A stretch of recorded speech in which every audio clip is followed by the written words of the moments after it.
Hello, entrepreneurs, and welcome to the Anytime Virtual Business Hub. We're providing business starters and builders with practical strategies and insights to build a successful business on their own terms. Let us be your trusted guide on the path to freedom, flexibility, and financial security. Welcome to the Anytime Mailbox Business Builders Podcast. I'm excited to join you today. My name is Scott Kaufman. With me today is Chris Lacuse, and we're excited to have Michael Coleman as our guest today. Hey guys, thanks for having me on. Really glad to be here. Thanks, Michael. It's great to see you as well. We're looking forward to hearing about your story. So tell us a little bit about yourself. What do you do? Well, I remember growing up, how your parents ask you like, hey, what do you want to be when you grow up? I said I always wanted to own my own business. So, as you go throughout life, the things you do, the activities and the jobs you do, it's funny how that paints the picture of kind of what you want to do, through your mentors and your friends and kind of get an idea of like, you know, what kind of business you wanted to do. So I love the outdoors. I think my dad really exposed me to that when I was younger to give me a sense of purpose and, it's stuff that goes on outside, the city. So, I got to learn how to camp, build a fire, do some really cool activities and learn some woodworking skills and so much more through the scouting program. So as I was going through the scouting program, I met some really cool people that kind of took me under their wing and just showed me how, they run camp, how they do events and everything. So I just started hanging out with them and doing events every other weekend, volunteering and just help, building my craft and my skills in my career to, it's funny how it helps me get to where I'm at today. So I think I got an email saying, "Hey, congrats, you've been in business for almost 2 years." So, it's been a year. It's been 1 year and 8 months. I've been doing this entrepreneurship and running my company, and it's been ups and downs, as you know, as an entrepreneur. So, but I love it each day. I get to meet new people and really, get to challenge myself and see how I can really bring this together and bring people on board to help really push the mission and trying to give these activities that I got to do as a kid and as an adult, and I can still do with my friends and family. So that's a little, I guess, background of what led me to start, Curry Services. Awesome. So that's a great backstory, Michael. Thank you for sharing. So what types of activities do you do with your customers? Thanks, Scott. So some activities I do with my customer right now, we offer three really cool outdoor and indoor activities that we can do either inside their facility or at their location. We offer axe throwing, we offer archery, and we offer slingshots. So we offer these three activities. Again, like I said, that can be done outdoor and indoors. Wait, so they could do it, how do they do it at their facilities? I heard of going to axe throwing locations, but I didn't know you could do it at the facilities. That sounds dangerous. Yeah, so ideally, during like summer camps, they offer these programs. If you go to a Boy Scout camp, Girl Scout camp, they have instead of axe throwing, they might have tomahawk throwing or knife throwing. That's what they more do. And that's a little bit more dangerous because it's a smaller object and it's easier to control and lose control. Axe, once they're trained, it's really going in one direction, and it's really hard to before somebody can step in and stop you for that to go wrong. So, and axe throwing is kind of being done everywhere inside a facility. There are some places that do it kind of like mobile axe throwing. So I don't know if you've ever been to an event where um, somebody will bring up a trailer and it's just got two sides and a back fence and a divider for people to one-on-one throwing. And I saw that a while ago at an event my wife was working. I said, I never seen it. I've only seen it like bury the hatchet at a facility. So that kind of got the wheels turning. I said, oh, I could do this mobile, or you can bring a mobile like sit down setting and not on wheels. So I'm seeing all these different different ways people are designing their mobile axe storing or mobile rage room.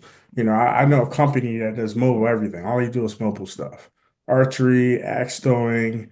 So, and it's really cool, how they do all that. And that's the goal to get to the mobile side once I can build some capital. So right now we're doing, outdoor and then we could do it indoor. So you asked me the question, how do you do it indoors? So archery can be easily set up in gyms. It's actually safer to do that because we have a concrete structure.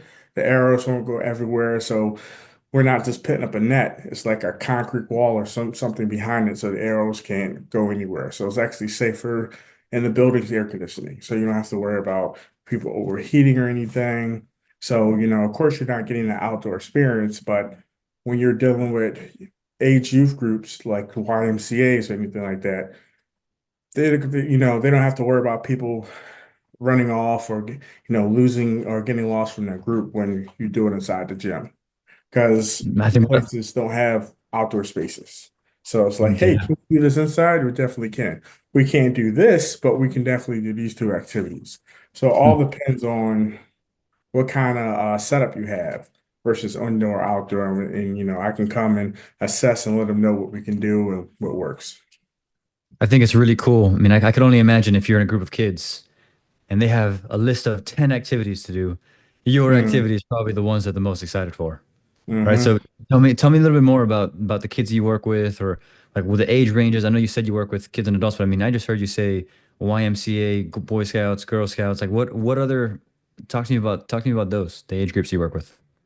Yeah, so the nice thing about this is, this can really be done with any age group. So mostly my target market right now is the youth because I feel like we're in this growing world of technology and AI that is just taking over. And, they might spend, a lot of time, indoors instead of outdoors because everything you can do on your computer, which is great. That's the future. But I want to kind of bring back this outdoor experience where people can go outside and go hiking, learn how to build a fire, learn how to get home if you get lost in the woods. So just these natural things, that I think young people should know how to do to survival skills. They can learn knots, that can save a life that you learn in scouting. So I wanted to take these programs and offer them to kids that might not excel or youth that might not excel in these programs. How can it still be available to them? Where they're going, oh, I can do archery. Yeah, you can do archery. Why don't you go through safety and, go through some basic training. We help you walk through, through them steps. And it's a sport, just like football. You can get scholarships for it. People don't know that archery is now an Olympic sport. It was and when the Olympics happened last year, that was a part of that. So, I wanted this for my community. I wanted to expose them to these outdoor adventure, activities that they can do and excel in. I'd, So I wanted to just explore that world a little bit more with the people in my community and beyond. I'd imagine that this is, not only good for athletics, right, and getting kids outside and doing things besides video games, but it's also good for confidence building and teamwork and competitiveness, right, if you have competitions. Mhm. And it's funny how one sport, I think, if you have ever had a favorite coach that will tell you like that's why they love Hmm. coaching because what it gives youth, that confidence that probably, talking with your peers and getting through that loss or oh, I didn't make the cut, how can we get there? And it just helps with your development where you can bond and win and celebrate your losses and win. So, going into these new recreational activities that are kind of, coming more up as you go out and find things to do, on a Saturday. More people are doing axe throwing now. And I want more people to start getting into some archery, some slingshots, and some other sports that are out there that are a little bit more dangerous, but they can be done in a safe way. Just like when you go Yeah. skydiving or bungee jumping. So I just want to let people know like it's safe to do that. You know, as long as you have the equipment and people that would experience, these activities that can be done. Talk to me about like you look pretty athletic just from looking at you, right? So Oh what yeah, I try what to I like to walk the talk. So, I try to go to the gym every day. I played three sports in high school. So I played lacrosse, soccer and baseball, played baseball for the longest. And of course, when I was a scout, if they ever had flag football, a pickup game, I was there playing it with me and my friends, and a lot of the programs I was a part of, I was shooting sports director for 2 years at a Boy Scout camp. So I got to have fun teaching people how to safely shoot rifles and shotguns for 2 summers. So, that was a fun experience and kind of want to get our community to dive into that, as we go through the shooting sports programs, because So I mean, shooting is a yeah, sport. So I want to yeah, kind yeah. of, you know, set that stage for that. So then it sounds like you're a little competitive. Very competitive. So I don't like There to you go. So lose. So, heard. and So how yeah. how has like talking transitioning over into that entrepreneurship, because you know Mm, that the entrepreneurship, they have the ups and the downs, right? yeah. So when you being competitive, you don't like to lose. How has your competitiveness, your desire to turn some of these dreams that you've had into a profession, how have you seen that help you in your journey of becoming an entrepreneur? Okay. Oh, being competitive. Okay. Being competitive, being an athlete, in high school, middle school, and college and everything. And then, you know, as doing that and work, trying to make sure, my summer camps are top notch. I got the best programs, have the best leaders, have the funnest games where other groups want to be a part of my game, but they're not even old enough yet. So they can't wait until they can go into middle school. So I think everything I've probably been a part of has always been a little competition of like, yeah, I want to win, but I also like to bring people with me as I win. Because It's that's how awesome. you can win the big picture, the big prize when you got a team behind you. So, LeBron didn't do it by himself. Michael Jordan didn't do it by himself. So, you know, um, I think as I've been going through my journey as an entrepreneur's ups and downs, I've had mentors that I've found and people that kind of help me get to that goal faster and can take my ideas and like break it down for me. Because, as an entrepreneur, you always have these ideas that run through your head, things you want to do.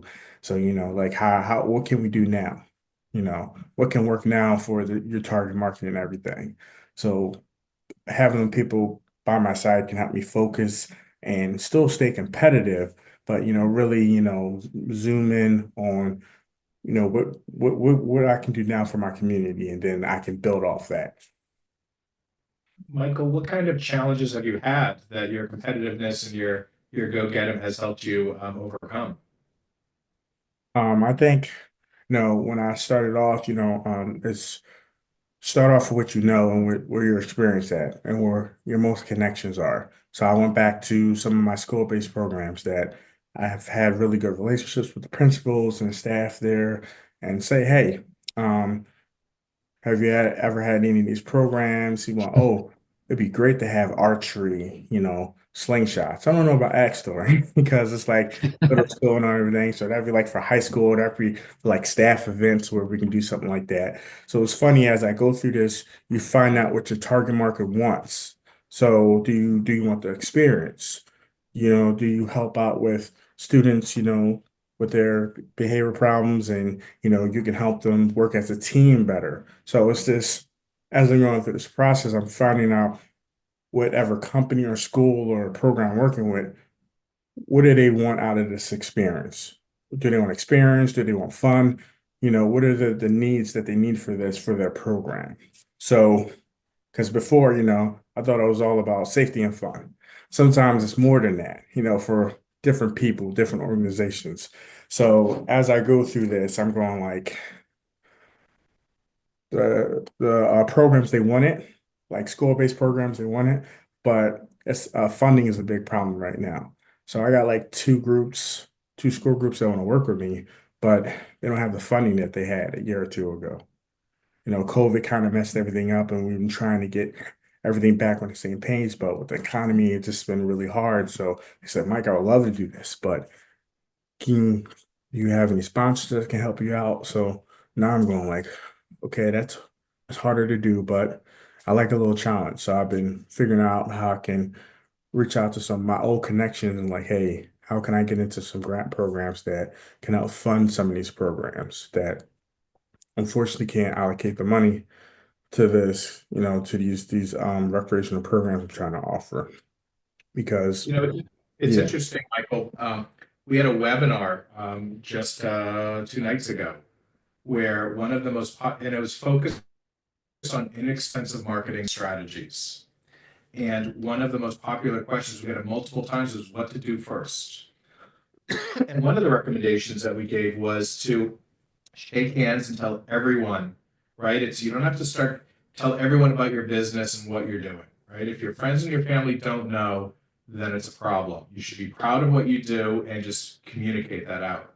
And before you go to television commercials or digital ads or billboards, right? Shake hands, go to some local functions. And so I think that's great that you reached out to your relationships and said, hey, how can I help? How can I get involved?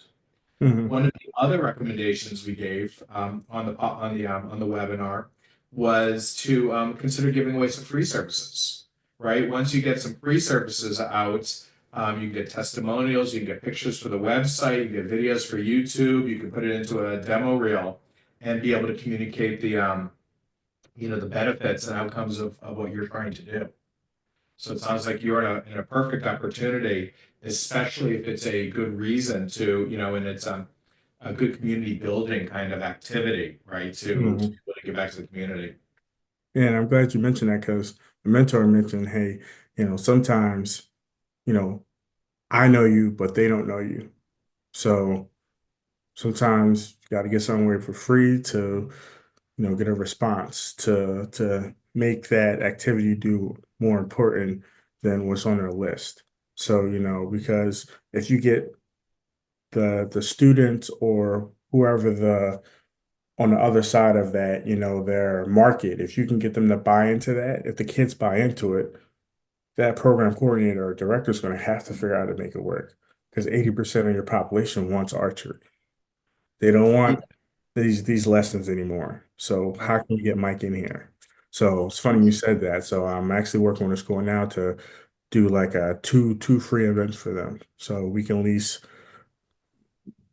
get my name in the room where like, hey, how can we make this work?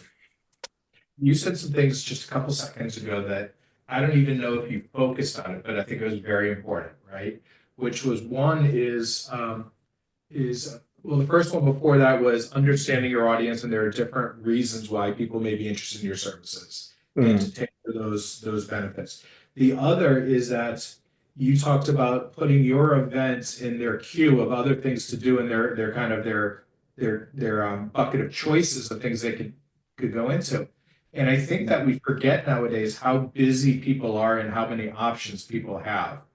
And so, we talk about when calling on potential customers or following up on leads, it takes many times to get in front of somebody. It takes many customer touch points. And if they're not picking you or they're not calling you back, it's not because they don't like you. It's not a personal thing.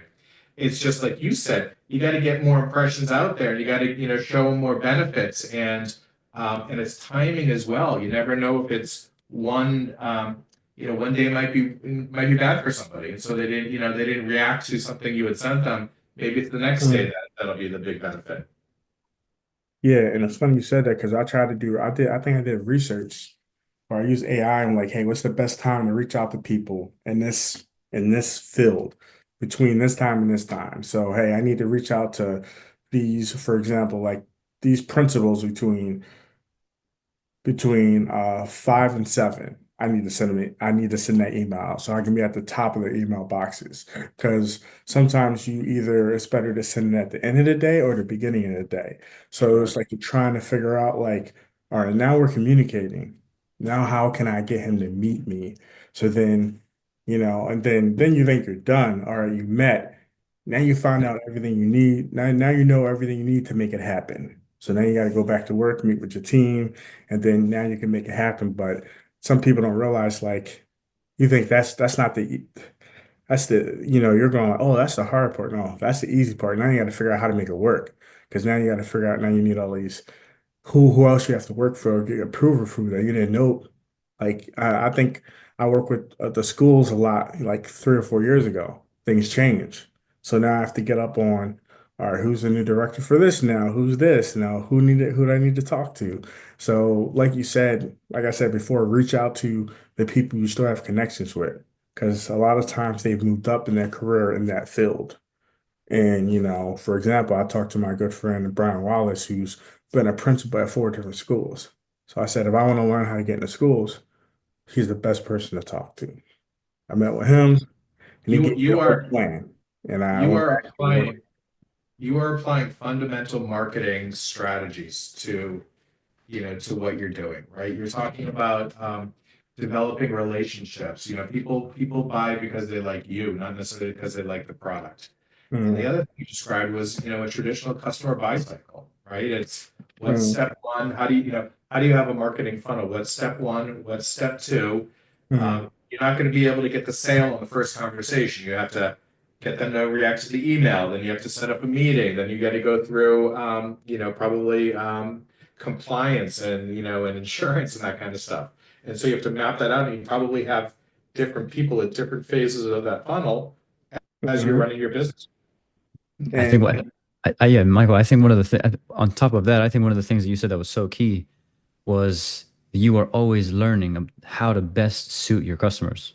It's I can't. I mean, there are so many people. I mean, I'll be speaking with someone out of high school now, right? And it's like, I want to be an entrepreneur. It's like, what do you want to be mm, an entrepreneur in? I don't know. It's like, yo, like if you don't know, if you don't have a problem to solve or a person you can benefit or a value to add, like your entrepreneurial journey is not going to be very long. And so to see how you've taken it from like one step to then learning about them, how can I make this enticing? If I get the children and I get the children so excited, like they're going to have to bring me back next year. And then all of a sudden now you start refining your approach. mm, Many people just come and it's like, oh, this should work. It's like, no, like first, if it works on your first strategy, you did a pretty great job. But it's mhm, if they didn't respond to that first email, like Scott said, right?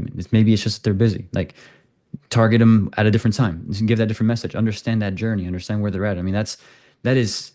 You have so many people that are trying to solve a problem that they think is a problem, but mm, it doesn't really have a fit. There's not really a demand for it. And so, I mean, with you and the children and that kind of, I mean, granted, I'm an adult, right? I would love to go do axe throwing, right? So let me know where you're at. I would love to do it. But I mean, I think you need a rage mm, room. a rage room, just like throw it at the mhm. wall all the time. I mean, but Yeah, in and it's funny you said that, and some people don't realize it's like if that person forgot, don't get upset. Just say, "Oh, no worry," because it's all about being understanding. Like you have no idea how slammed they were, and when you give a little compassion about that meeting they forgot about, they're gonna remember that. Like, hey, I know I was supposed to meet with Mike today, but I couldn't. I'm gonna meet with him tomorrow morning. So a little compassion and just a little and understanding can go a long way. Where it's like, wow, he just said no problem. Let me know where we can meet. So not letting them things kind of get under your skin and not taking it personally. Because again, just like you're trying to make something work, they're trying to make something work too. So, and if I'm reaching out to them, somebody else is reaching out to them. So if I talk to them Monday, I'm gonna follow up Friday. So, like, hey, it's now a good time. Oh yeah, it is. So it's really just trying to make yourself available during your busy schedule when they have that time. So if it's like at 6 p.m. Oh, you want to talk to me after work hours? Yeah, I can talk to you at 6. I'm driving to go pick up my daughter. So just making sure that you can make yourself available to the opportunity because you might not get another chance for a whole nother week. So just being flexible, where it's like, oh, it's 5:30. I can move this around because he's making time for me and and rearrange some things around. So I gotta take that meeting because it's like now or never type deal, I like what you guys said that. So just be patient with people. You show patience, you be patient, you show compassion and understanding. That goes a long way. You won't see it come right away, but now you got that meeting that's happening tomorrow, and then you show up just because you're understanding because they canceled the phone call with you like 3 times, but now you're finally there. So that's some great information, Michael. Thank you. We know you're an Anytime Mailbox customer. Mhm. Can you tell us how you found Anytime Mailbox and how you use Anytime Mailbox? Okay. So I've always been into technology, figuring out what's the best software thing to use to make my services better, make me more efficient. And when I started my business, I'm going like, I don't want to use my address. I want to look professional. So I said, I was looking around, people were talking about, oh, you use the post office. I'm going like, it's got to be something better. What's the new thing out there that people are using? And I did some research, and Anytime Mailbox was like top two. It was you guys, and I don't remember who the other guy was. And I said, "Oh, they got trial period.